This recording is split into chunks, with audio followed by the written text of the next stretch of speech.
Boss boss ನೀಲ ಯಾವ ಬಂದೆ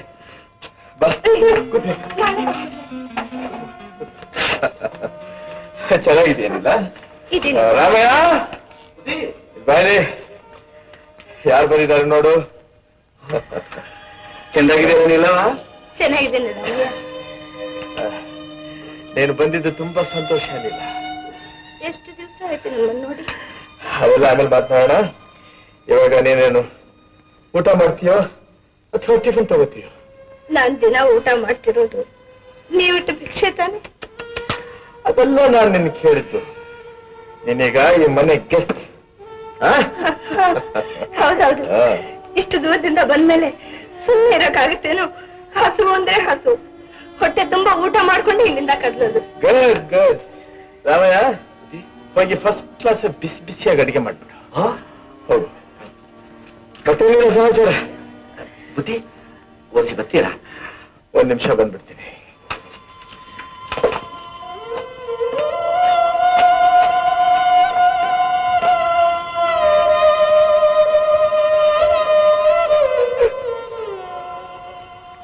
ಬುದ್ಧಿ ಅಡಿಗೆ ಮಾಡಕ್ಕೆ ಅಕ್ಕಿ ಬೇಳೆ ಏನು ಇಲ್ಲ ಬುದ್ಧಿ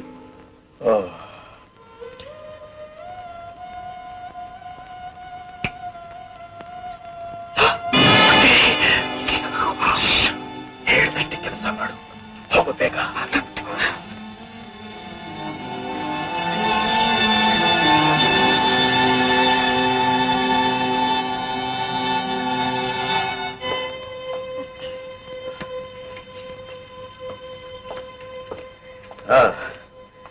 ಇನ್ನೇನಿಲ್ಲ ಸಮಾಚಾರ ಏನ್ ಬಂದೆ ನಾನು ನಿಮ್ ಹತ್ರ ಒಂದು ವಸ್ತು ಬೇಡ ತಗೊಂಡು ಹೋಗೋಣ ಅಂತ ಬಂದೆ ನನ್ನಿಂದಾನೆ ಹೌದು ನಮ್ಮಂಥವ್ರು ಕೇಳೋದೇನಿದ್ರು ನಿಮ್ ಹತ್ರ ತಾನೆ ಯಾರ್ ಕೈ ಎತ್ಕೊಡ್ತಾರೋ ಅವ್ರ ಸುತ್ತಮುತ್ತ ತಾನೇ ಕೈ ಚಾಚೋ ಜನ ಇರೋದು ಬಂದ್ಬಿಟ್ಟೆ ಒಂದು ನಿಮಿಷ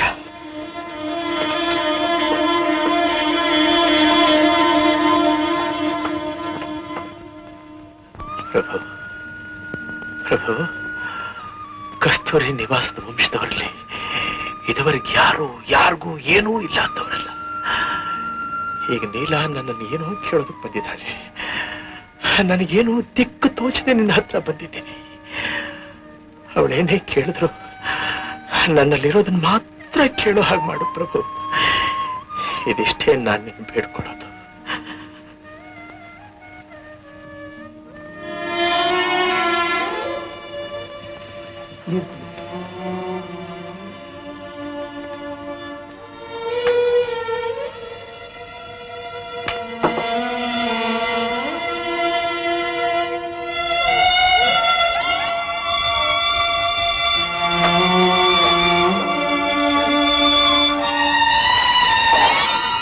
ಹೇಗಿತ್ತು ನಿಲ್ಲ ಊಟ ತುಂಬಾ ಚೆನ್ನಾಗಿತ್ತು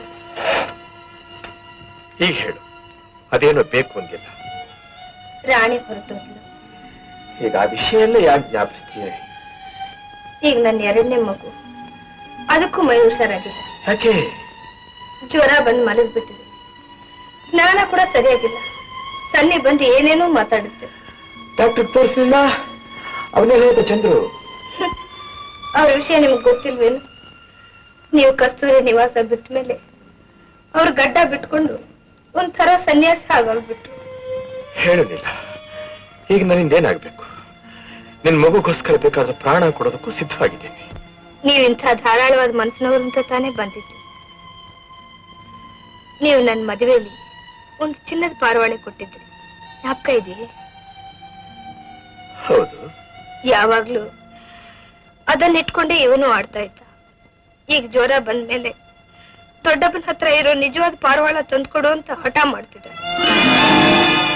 ಕೂಡ ಅದೇ ಕನವರಿಕೆ ಡಾಕ್ಟರ್ ಕೂಡ ಅದು ಬಂದ್ರೆ ಮಗು ಬೇಗ ಹುಷಾರಾಗುತ್ತೆ ಅಂತ ಹೇಳಿದ್ರು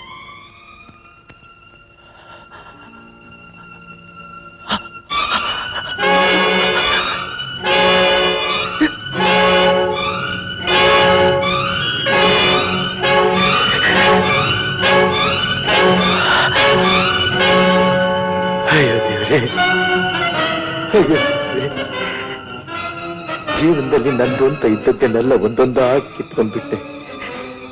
ನಾನು ಕುಗ್ಗಲಿಲ್ಲ, ತಗ್ಗಲಿಲ್ಲ, ಜಗ್ಗಲಿಲ್ಲ. ಯಾರು ಏನು ಕೇಳಿದ್ರು ಇಲ್ಲ ಅಂತ ಹೇಳಲಿಲ್ಲ.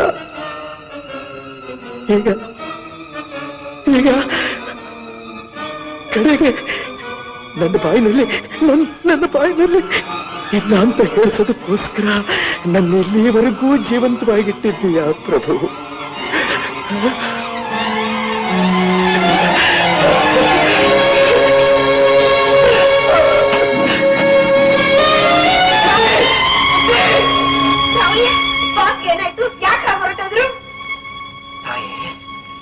ನಿಂಗೆ ಅರ್ಥವಾಗ್ಲಿಲ್ವೇನವ?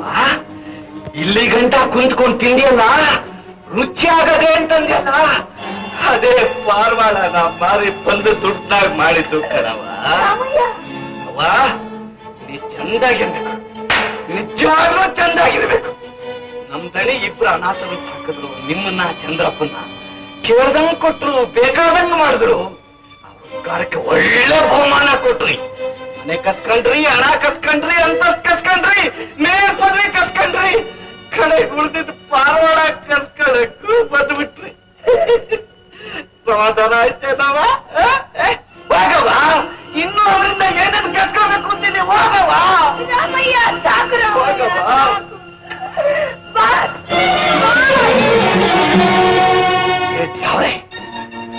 ಚೆನ್ನಾಯ್ತಾ? ವೃದ್ಧಿ ಆಯ್ತಾ? ನಿನ್ ಲೋಕದಾಗ ಇದೆ ನನ್ ನ್ಯಾಯ, ಇದೆ ನಾನ್ ನೀತಿ. ಅಯ್ಯೋ, ಈ ಘೋರನ ನೋಡುತ್ತಲ್ಲ ಈ ಮುಸ್ಲಿಂ ಜೀವ ಉಳಿಸಿರೋದು ನಿತ್ಯವಲ್ಲ. ಕಲ್ಲು ಕಲ್ಲು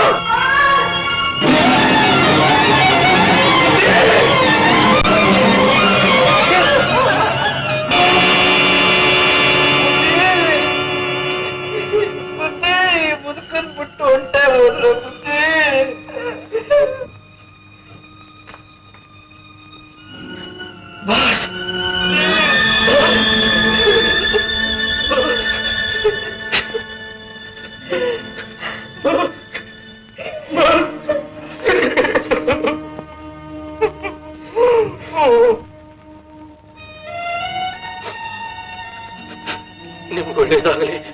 ನಿಮ್ಗೊಳ್ಳೇದಾಗ್ಲಿ ಅಂತ ಏನ್ ಮಾಡಿದ್ರು ನನ್ ತಡೆದು ಕೊನೆವರೆಗೂ ನನ್ ಕೆಟ್ಟೋನ್ ಮಾಡಿ ಹೊರಟೋಗ್ಬಿಟ್ರಲ್ಲ ಬಾಸ್.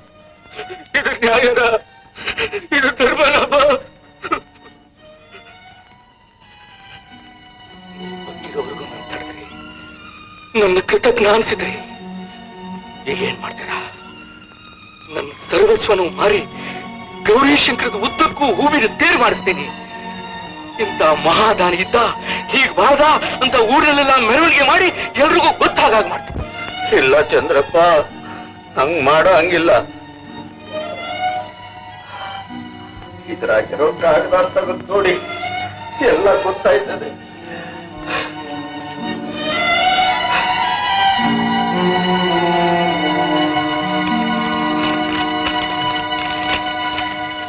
ನಾನಿನ್ನು ಹೆಚ್ಚು ದಿನ ಬದುಕಿರಲಾರೆ. ಕಸ್ತೂರಿ ನಿವಾಸದ ಆಸ್ತಿಯಲ್ಲಿ ಕಡೆಯದಾಗಿ ಉಳಿದಿರುವ ಹಣವನ್ನು ಇದರೊಂದಿಗೆ ಇಟ್ಟಿರುತ್ತೇನೆ. ಈ ಹಣದಿಂದಲೇ ನನ್ನ ಶವ ಸಂಸ್ಕಾರ ನಡೆಯಬೇಕು. ನನ್ನನ್ನು ನನ್ನ ರಾಣಿಯ ಪಕ್ಕದಲ್ಲಿಯೇ ಮಣ್ಣು ಮಾಡಬೇಕು. ರವಿ, ನೋಡಿದ್ರ ಚಂದ್ರಪ್ಪ? ನೋಡಿ ನೋಡಿ ಅಕ್ಕಯ್ಯ, ಈಗ್ಲೂ ಭೂಮಿನೇ ನೋಡ್ತಾ ಇದೆ, ಆಕಾಶ ನೋಡ್ತಾ ಇಲ್ಲ. ಈಗ್ಲೂ ಭೂಮಿನೇ ನೋಡ್ತಾ ಇದೆ.